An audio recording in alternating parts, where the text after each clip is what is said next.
Amém? Amém. O louvor foi tão maravilhoso, tão vibrante, tão cheio de graça, de vida. E nós precisamos mesmo glorificar e honrar o Senhor, que merece todo louvor, toda adoração e toda a glória. Olha, eu te dou um tempinho enquanto eu bebo uma água. Olhe para pelo menos 3 pessoas próximas a você e diga para elas: que bom que você veio.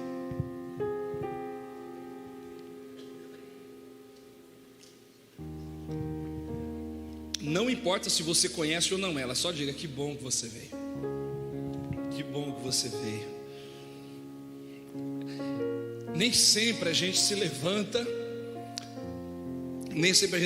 de manhã no sábado com vontade de ir para a igreja. É ou não é, Sarita? É. Nem sempre a gente levanta de manhã com aquela vontade para a igreja. Na verdade, muitas vezes a gente acorda e gostaria de ficar mais e falar, e ficar um pouquinho mais. A verdade é que às vezes, ou talvez com boa frequência, nós desejamos dormir mais ou nos demorar em outra ocupação e deixar o congregar para outro dia, deixa para a próxima oportunidade. Para alguns faltam razões para juntar-se ao povo de Deus. Para muita gente, eles não veem razão alguma para estar aqui. Muitos até acham completamente desnecessário. Tem quem pense que não precisa. Tem quem considere fanatismo ir à igreja em todos os cultos e eventos. Não sei para que sábado, domingo e quarta-feira e não sei o que. Não precisa de tudo isso. Tem quem pensa que isso é fanatismo. Você tem uma regularidade assim, se for daquele que não perde culto, tem gente que vai achar que você é fanático. Então, eu gostaria de oferecer hoje 3 razões para a gente ir à igreja. 3 razões para a gente se reunir com a igreja, para nós nos reunirmos como igreja. E a primeira razão é da exclusividade. Repita comigo: exclusividade, vai lá. Exclusividade, essa é a primeira razão, porque nela o foco está em Deus. Quando eu falo que exclusividade é uma razão para irmos à igreja, é porque nós dedicamos um tempo, é um tempo preparado, apropriado, exclusivo para o culto ao Deus majestoso. Exclusividade é porque você desliga-se, você deixa as outras atividades, os outros afazeres para estar com o Senhor, para ocupar-se daquilo que é próprio ao Senhor. Queridos, todo relacionamento saudável precisa de um tempo de dedicação exclusiva. Todo relacionamento saudável precisa de um tempo só para a gente. Há poucos dias eu conversei com alguns irmãos que falaram: a gente vai fazer um passeio, umas férias, mas ia só o casal. O que é isso? É aquela percepção que precisa daquele tempo de exclusividade, só os dois juntinhos. Faz parte. Isso é bom. E é sobre isso, sobre exclusividade, por exemplo, que trata o primeiro mandamento da lei de Deus. Qual é mesmo o primeiro mandamento da lei de Deus? Há um só coro, os promessistas que conhecem de ponta a ponta Êxodo capítulo 20. Vamos lá, primeiro mandamento da lei de Deus. Isso, pastor, tem pastor na igreja, salva tudo. Não terás outros deuses diante de mim. Vamos repetir de novo? Vamos lá. Não terás outros deuses diante de mim. Eu não sei se há máscara, então assim, fala um pouquinho mais forte para eu te ouvir melhor. Não terás outros deuses. Muito bem. Quem é que está dizendo isso? O próprio Senhor. É Ele que está requerendo exclusividade. É Ele que está dizendo: adoração, você não adora muitas outras personalidades e coisas. Adoração é exclusiva somente a mim. E quando nós falamos de exclusividade, nós estamos dizendo que quando eu venho para a igreja, eu reconheço que eu preciso dar a Deus exclusividade do meu tempo. É sobre isso também que trata o 4º mandamento da lei de Deus. E o que mesmo diz, agora vocês não vão errar, o 4º mandamento da lei de Deus, vai. Glória a Deus. Lembra-te do dia de sábado para o santificar. O 4º mandamento da lei de Deus trata sobre a exclusividade de tempo para adoração. Deus está dizendo: separe um tempo para mim. Não se trata apenas de descanso sábado, não se trata apenas de encontrar um alívio para os fardos semanais, se trata de separar um tempo para dedicar a Deus. Porque sábado não é só sobre não ir à empresa, sábado não é só sobre não ir ao trabalho, mas é ocupar aquele tempo, preencher aquele tempo com o Senhor, na companhia dEle. Então, a primeira razão que eu proponho da exclusividade sugere que eu venho à igreja porque eu me desconecto de outras coisas. E você sabe, vocês que já participaram do culto em casa, o online só, eu acho que todo mundo fez isso, porque especialmente agora, né, nesses 2 últimos anos, todo mundo em algum momento ficou lá o culto só em casa. Eu acho que lá no mês de março, meados de março, quando a gente começou a assistir o culto assim e coisa e tal, eu acho que lá naquela época a gente se ajeitava, sentava no sofá, vamos cultuar aquela graça, aquela percepção: Jesus está voltando, porque Satanás está nesse mundo aí, não é? A gente estava todo mundo muito crente, muito crente. A gente orava em casa, reunia a família, era lindo, lindo, não é? Quando veio esse negócio da pandemia, fechou tudo, não pode ir para a igreja. Eu falei: Jesus está voltando, Jesus está voltando, e a gente ficou muito crente. Aí eu não sei, eu suponho que para muitos de nós, depois de março, depois de alguns meses já, a gente bota o celular e está lavando a louça e de repente está na TV, mas aqui no celular eu estou no WhatsApp navegando. De repente a gente não dedicou mais tanta exclusividade assim, aquele tempo não foi tão reservado assim. A gente até liga lá, deixa correr, mas começa a se entreter com outras coisas em casa também. Assiste um pedaço, mas depois não assiste tudo, vai se ocupar com outras atividades. Eu suponho que talvez alguns de nós, não vou dizer todos, mas alguns de nós, entramos num ritmo da acomodação. E por isso, porque a gente tem essa tendência mesmo à desconexão. Então, reunir-se como igreja, juntar-me ao povo de Deus, tem essa ideia de exclusividade, porque eu me desconecto de fato. Porque agora mesmo não dá para você ficar batendo papo no WhatsApp. Agora não dá para você ficar olhando as redes sociais enquanto ouve o pregador. Agora a gente nutre algum senso de organização, de respeito. Fala: agora eu ouço a pregação e não mexo no celular para eu ficar com outras coisas, a não ser se for para dar um like no culto.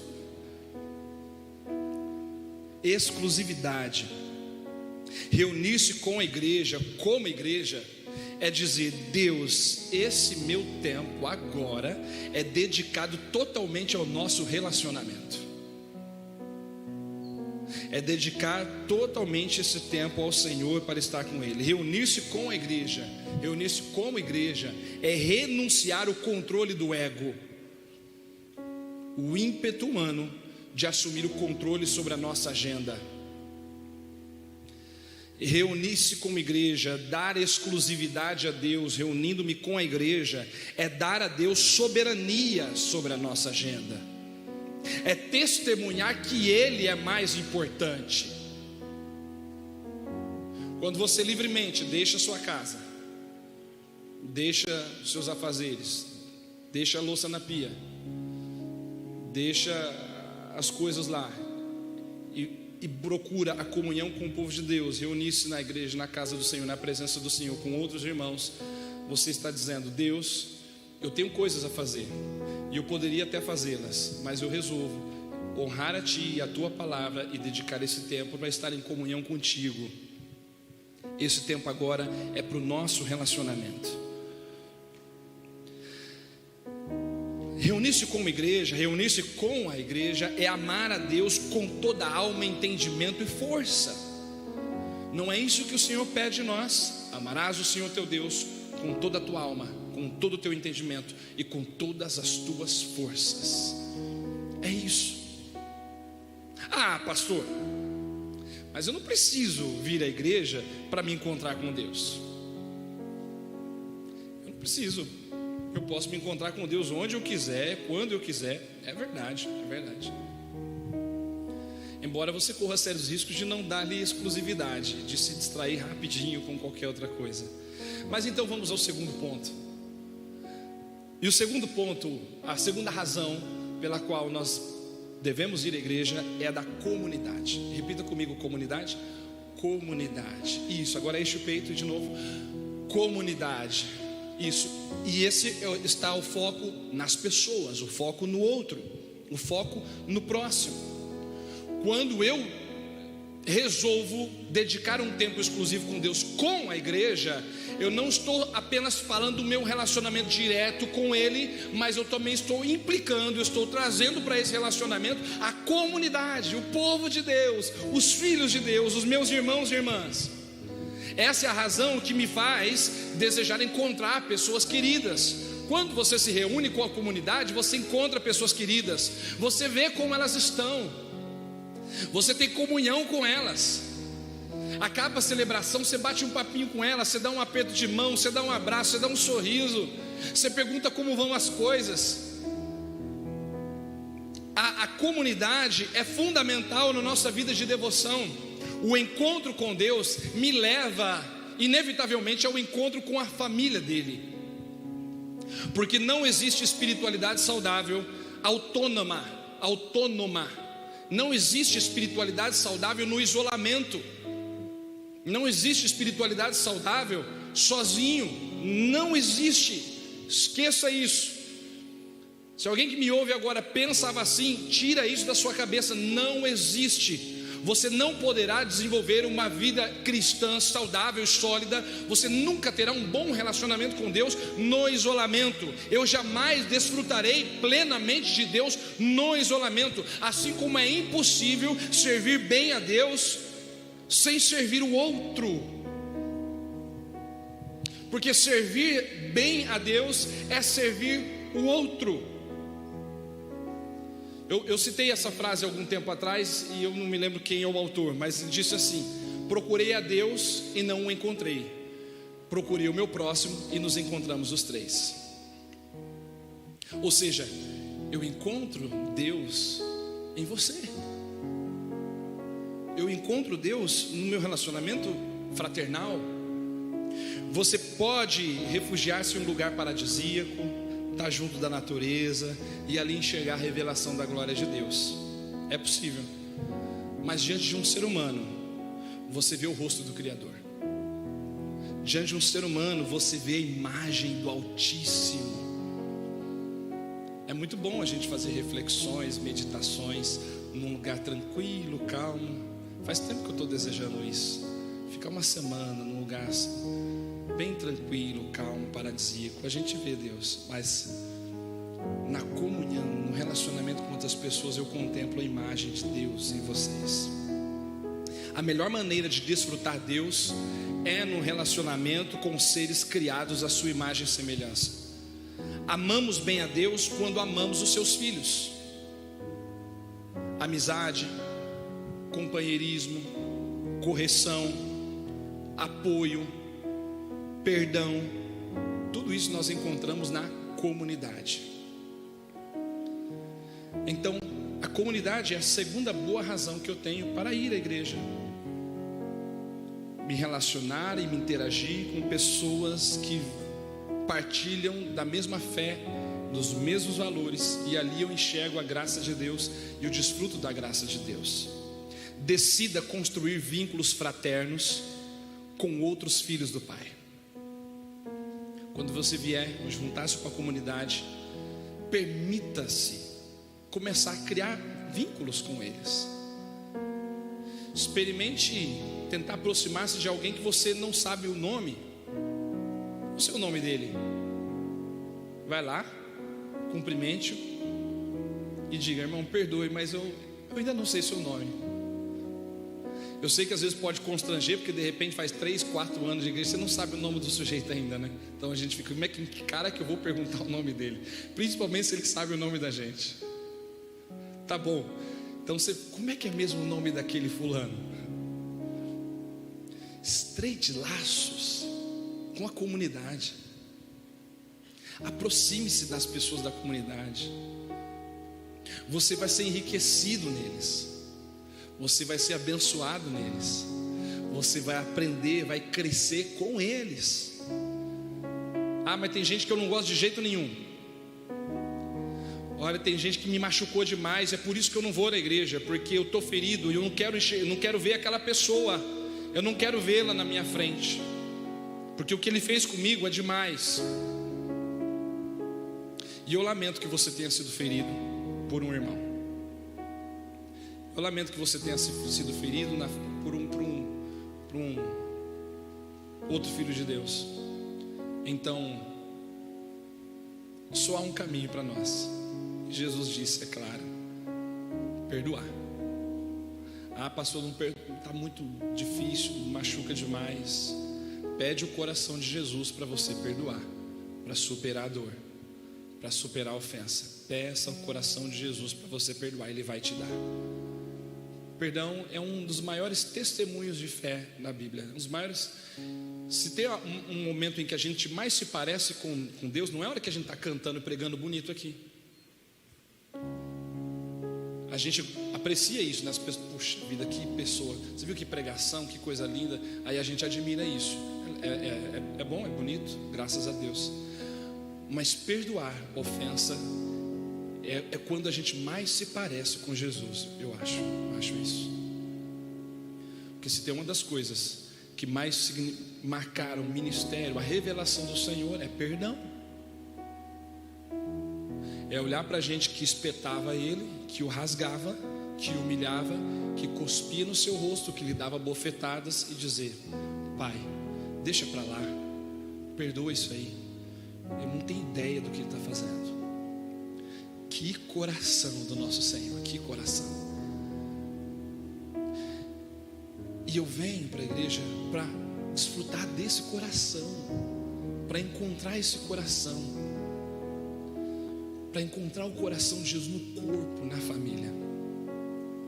Em terceiro e último lugar, eu diria que o terceiro motivo para a gente vir à igreja, a terceira razão é a espiritualidade. Espiritualidade, e nesse caso o foco está em mim. Exclusividade, o foco está em Deus. Eu dedico um tempo exclusivo para estar com Ele. Comunidade, o foco está no outro. Eu quero conhecer, me aproximar dos meus irmãos que foram salvos comigo. Espiritualidade, eu volto o foco para mim e eu percebo quanto isso me faz bem. É uma excelente maneira de se fortalecer a fé vindo à igreja. É uma excelente maneira, ser edificado na pregação. Essa semana eu conversava com uma pessoa que disse: olha, eu ouvi uma pregação, agora eu não estou nem conseguindo lembrar com quem foi, mas eu acho que foi ontem essa conversa. Eu ouvi uma pregação e aquilo mudou o meu pensamento, mudou a maneira que eu pensava.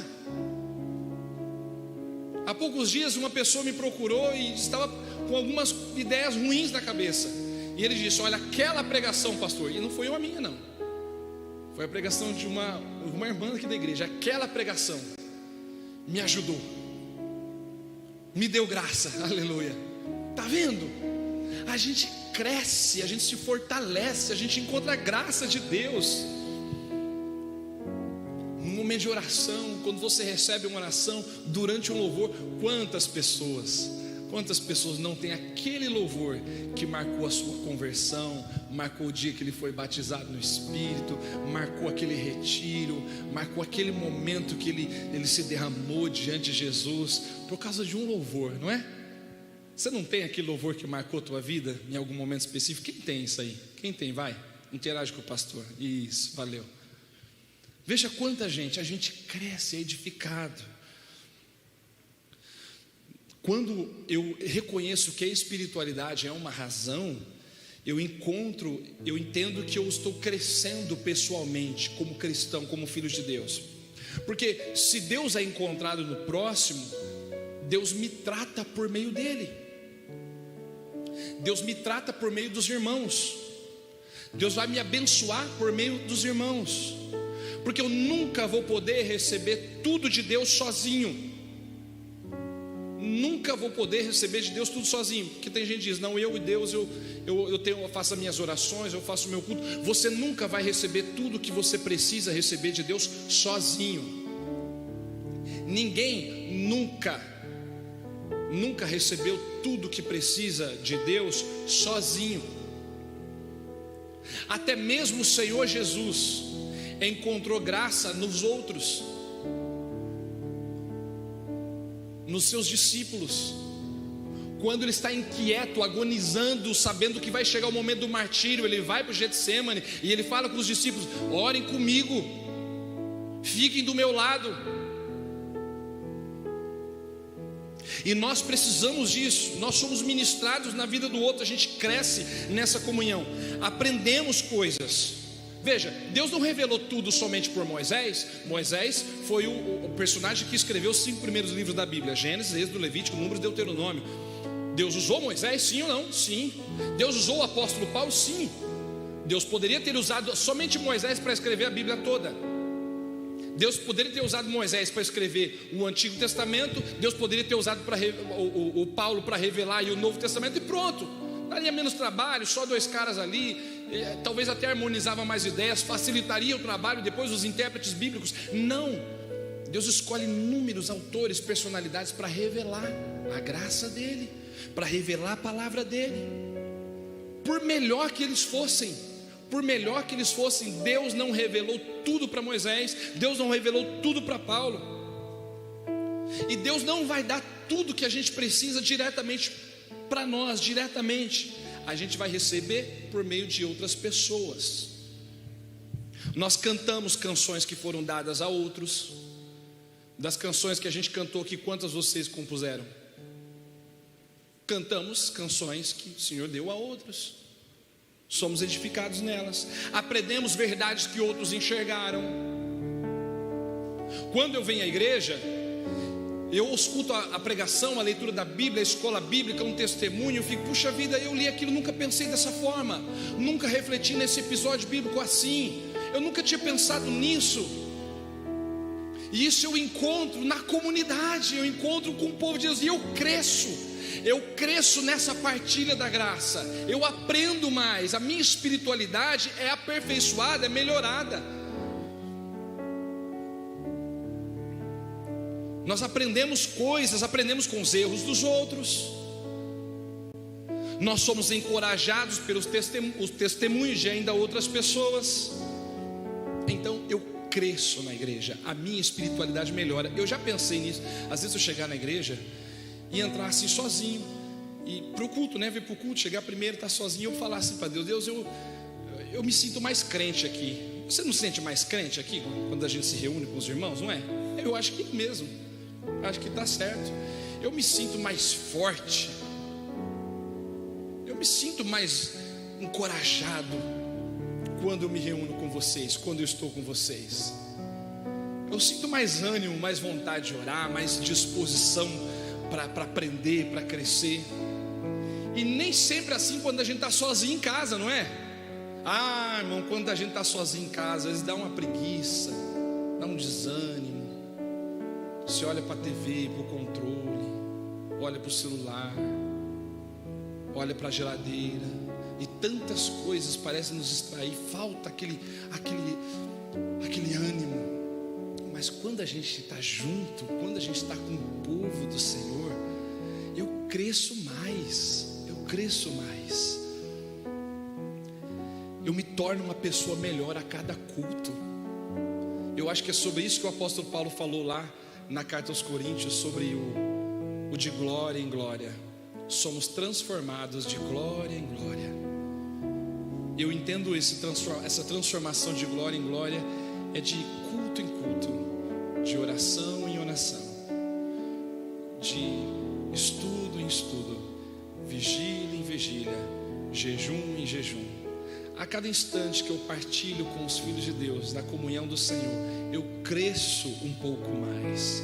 Eu sou aperfeiçoado junto com os filhos de Deus. Eu recebo ânimo e coragem na igreja, com a igreja, no meio da igreja, em um culto, em um pequeno grupo.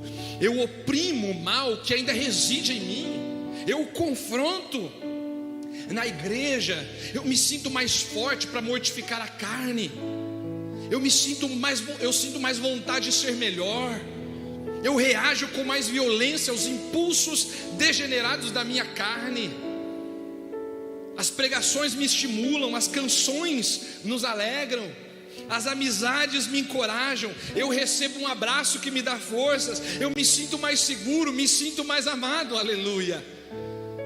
Então é uma boa razão para eu vir à igreja, porque a minha espiritualidade cresce, ganha, quando eu me reúno com os filhos de Deus, como igreja. Portanto, deixe-me ler agora para você Hebreus capítulo 10. Hebreus capítulo 10, versículo 25. Deixa eu ler o versículo 24. Vamos lá. Tá bom, 23 então. Apeguemo-nos com firmeza à esperança que professamos, pois aquele que prometeu é fiel. E consideremos uns aos outros para nos incentivarmos ao amor e às boas obras. Agora veja o 25. Não deixemos de reunirmos como igreja, segundo o costume de alguns, mas procuremos encorajar-nos uns aos outros, ainda mais quanto vocês veem que se aproxima o dia. Amém. Não deixe de congregar. Não deixe que a sua ausência seja um costume. O escritor aos Hebreus disse: vamos se apegar com mais firmeza a essas verdades, para a gente não se afastar delas. Vamos considerar uns aos outros, e não vamos deixar de se reunir não, porque naquela época já era costume de alguns, eles deixavam. Não deixe que a sua ausência seja um costume, porque nunca é fácil deixar costumes. Não é fácil, especialmente quando não são bons. Parece que os bons costumes, ou melhor dizendo, os maus costumes são os mais difíceis de serem abandonados. São os mais difíceis. Por outro lado, é sempre um desafio construir bons costumes, criar hábitos saudáveis. Quem procura cuidar, melhorar a alimentação, melhorar a rotina, cuidar da saúde do corpo, coisa e tal, sabe como é desafiador a gente criar hábitos que a gente entende que são melhores para nós. Veja, a Bíblia diz que Jesus tinha o costume de ir à sinagoga. Lá em Lucas capítulo 4, ele chegou na sinagoga, diz Lucas que era segundo o seu costume, e levantou-se para ler. E ele leu a Bíblia lá, ele compartilhou. A sinagoga era um ambiente de estudo das Escrituras da época de Jesus, e era um costume do nosso Senhor. Também foi costume dos apóstolos congregar e reunir com os irmãos. Um certo episódio no livro de Atos, quando eles chegam no dia do sábado e eles chegam numa cidade que não tem sinagoga, eles procuram a beira do rio, porque eles entendiam que lá tinha um lugar de oração. Costume saudável, congregar. Sempre que você puder, faça isso. Quando você sair da sua cidade para outro lugar, vocês que vão entrar agora, vão viajar de festa, praia, vai para a praia. Tem a igreja adventista da promessa lá? Tem. Sábado de manhã, coloque a sua roupa, pegue a sua Bíblia, vá para a igreja, vá congregar. Pastor, eu estou de férias. Está de férias do trabalho, não de Deus. Não de Deus. Chegar a um lugar, tem promessista lá, vai congregar com eles. Depois você vai desfrutar do sol. Separe exclusividade, comunidade, espiritualidade. Isso faz bem e nos enriquece. Não deixe de congregar, quanto mais que a gente vê que está chegando o dia. Está chegando o dia, irmãos. Promessa, está chegando o dia, está perto. Venha dedicar momentos exclusivos para Deus. Venha fortalecer e ampliar amizades. Venha crescer na graça e no conhecimento. Venha, vamos nos apegar com mais firmeza. Vamos nos apegar com mais segurança à fé que abraçamos. Vamos estimular uns aos outros as boas obras. Vamos crescer na graça, no amor, no temor do Senhor. Deus tem muito a nos dar, Deus tem muito a nos enriquecer, Deus tem muita coisa boa a fazer na vida da gente. Não deixe a ausência ser um costume, que ela seja uma ocasionalidade, que ela seja uma eventualidade, mas que o costume seja estar junto com os filhos de Deus, seja estar junto na comunidade, crescer na espiritualidade e dedicar momentos exclusivos de adoração com o teu Pai. Aleluia, aleluia. Vamos ficar em pé. Eu novamente vou ler Hebreus capítulo 10. Apeguemo-nos com firmeza à esperança que professamos, pois aquele que prometeu é fiel.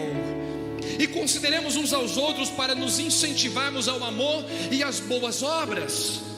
Não deixemos de reunirmos como igreja, segundo o costume de alguns, mas procuremos encorajar-nos uns aos outros ainda mais, quando vocês veem que se aproxima o dia. Aleluia, aleluia. Olha, se tem um lugar que eu gostaria de estar quando Jesus vier, vai ser num lugar como esse agora. Se tem um momento que eu gostaria de estar vivendo quando Jesus vier, seria um momento como esse, estar com o povo de Deus. Você imaginou que coisa linda? Se Jesus vier bem na hora do culto, irmãos, oh, aleluia. Se Jesus vier bem na hora do culto, a gente cantando louvor assim, de repente você escuta uma trombeta assim, você, ué, mas não tem trompetista, não tem aqui no grupo de louvor, o que está acontecendo? E de repente você olha para os irmãos do lado, está todo mundo de branquinho, tem anjo entrando na igreja, falando, vamos gente, chegou o dia, aleluia, aleluia. Seria muito especial, não é? Muito especial, seria muito legal, muito bom. O dia está chegando. Que Deus nos prepare, que Ele nos aperfeiçoe. Vamos orar, vamos orar. Oh Deus,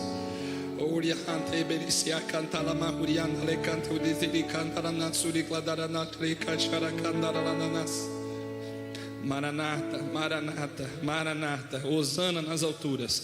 Vem, vem, vem noivo. Vem Senhor Jesus. Vem Senhor Jesus, nós esperamos esse dia e queremos estar prontos para Ele. Deixa a gente preparado. Nos ajude, Espírito Santo, nos encoraje, nos fortaleça a congregarmos, tanto quanto possível, tanto quanto for possível para nós. Nos ajude a gente separar o tempos para estar com o Senhor, como esse agora, como um tempo lá num pequeno grupo, numa reunião de oração. Nos ajude a gente separar esses tempos, tanto quanto for possível, Senhor. Que a gente queira ver os irmãos, que a gente queira ver o rosto deles, estar com eles, rir com eles, comer com eles. É tão gostoso essa comunhão, e eu fico muito feliz porque eu sei que eu vou passar a eternidade com eles. Eu vou passar a eternidade com eles, Jesus. Então ajuda a gente a querer isso mais e mais. E se tiver barreiras que separam a gente de outras pessoas, ajude a gente a superar isso. Dá-nos o teu coração para a gente perdoar e faz a gente crescer tanto, melhorar e termos mais fé e orarmos mais e nos dedicarmos mais ao Senhor e vivemos uma vida espiritual mais abundante. Ajuda a gente para a gente ficar prontinho para aquele dia, prontinho. Prepara esse povo aqui, Jesus, todos eles, que eles estejam prontinhos, que cada encontro, cada reunião com igreja e como igreja seja esse momento de aperfeiçoamento, de preparo. Glória e honra ao teu nome para sempre. Amém.